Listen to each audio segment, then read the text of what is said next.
The University of Toronto says it's not conducting surveillance on pro-Palestinian protesters who set up an encampment on its property.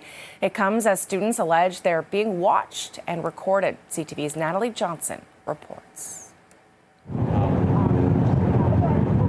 10 days into the encampment at the University of Toronto, the pro-Palestinian protesters insist their calls for action are still being ignored. And the administration continues to ignore our three simple demands, which are to divest, disclose, and cut all ties with Israeli academic institutions. And at the campus's King's College Circle, which the protesters now call the People's Circle for Palestine, they are alleging they are being watched and recorded by cameras and are concerned about the use of facial recognition technology.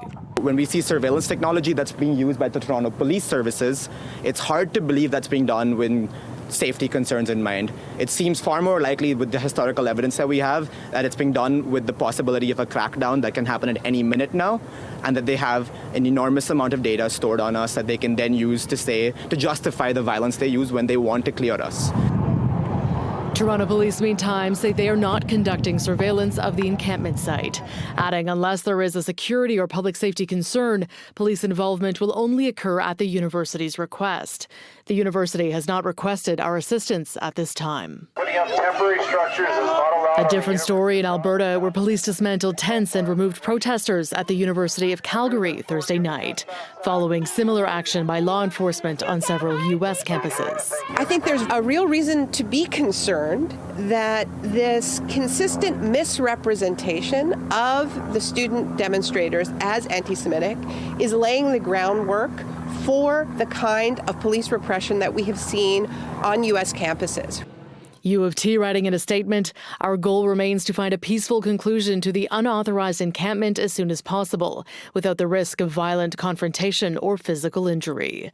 The protesters, though, maintain they feel threatened by the possibility of surveillance, saying that kind of policing would contravene their rights. It turns the university as a space for free exchange of ideas into a space of criminalization of dissent and contravenes the very purpose of the university itself. The school says it isn't looking to limit students' right to protest, but is asking them to dismantle the encampment. That's Natalie Johnson reporting. And the University of Toronto releasing a statement. It reads, all video equipment in the area has been there a long time as part of usual campus safety practices and is being used as such. Neither the university nor Toronto Police have added anything new in recent weeks. None of the equipment is capturing audio, and the university is not using any form of facial recognition technology or artificial intelligence for surveillance. One camera in the fenced-in area outside the encampment at the south end was installed several years ago to capture construction progress and belongs to a construction company still working in that area.